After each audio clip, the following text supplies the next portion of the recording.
King line fish and farm ബ്ലോഗിലേക്ക് ഏവർക്കും സ്വാഗതം. കഴിഞ്ഞ വീഡിയോയിൽ നാം പറഞ്ഞു വെച്ചതായിട്ടുള്ള കാര്യം എങ്ങനെ കുറഞ്ഞ ചെലവിൽ ഗപ്പികളെ വളർത്താം എന്നുള്ളതാണ്. 5 ഹൈബ്രിഡ് വെറൈറ്റി ഗപ്പികളെ നാം വിട്ടു. കൃത്യം ഒരാഴ്ച കഴിഞ്ഞപ്പോൾ തന്നെ അവർ പെറ്റുപെരുകി. അതിനുവേണ്ടിയാണ് കുഞ്ഞുങ്ങളെ നിക്ഷേപിക്കാനായിട്ടാണ് പുതിയ ഒരു ടബ് നമ്മൾ എടുക്കേണ്ടത്. ആ ടബ് നമ്മൾ മുൻ വീഡിയോകൾ കാണിച്ചതുപോലെ വെള്ളം കണ്ടീഷൻ ചെയ്ത് അതിലേക്ക് ഈ ഗപ്പി കുഞ്ഞുങ്ങളെ മാറ്റുകയാണ്.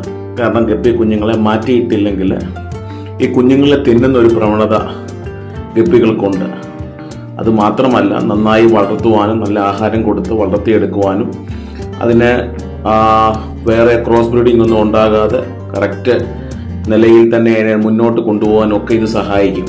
അങ്ങനെ നമുക്ക് ലഭിച്ചതായിട്ടുള്ള 5 വെറൈറ്റി 4 എണ്ണവും പ്രസവിച്ച് അതിന് ഒരു 15-20 കുഞ്ഞുങ്ങൾ വെച്ച് നമുക്ക് ലഭിച്ചിട്ടുണ്ട്. അതുകൊണ്ടാണ് ഗപ്പിയെ മില്യൺ ഫിഷ് എന്ന് വിളിക്കുന്നത്. വേഗത്തിൽ തന്നെ അത് പ്രസവിച്ച് ഇങ്ങനെ മുന്നോട്ട് പോകും.